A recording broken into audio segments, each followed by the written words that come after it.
పవన్కి ఇప్పుడు ఒక పెద్ద పరీక్ష.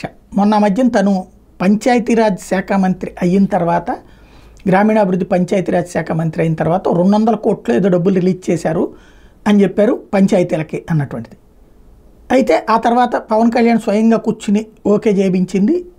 స్వతంత్ర దినోత్సవ వేడుకలకి ఏదైతే 10,000 రూపాయలు మైనర్ పంచాయతీలకి 25,000 రూపాయలు దీనికన్నది. బట్ మెయిన్ అక్కడ బోలెడని బకాయిలు ఉండిపోయినాయి. చాలా పంచాయతీల పరిధిలో పనులు చేసిన వాటికి బకాయిలు ఉండిపోయినాయి. ఆ డబ్బులు కావాలంటే కేంద్ర ప్రభుత్వ గ్రాంట్ రిలీజ్ అయింది, అది జగన్ ఆపేశాడు అని ఇంతకుముందు పవన్ కళ్యాణ్ గారు చెప్పారు.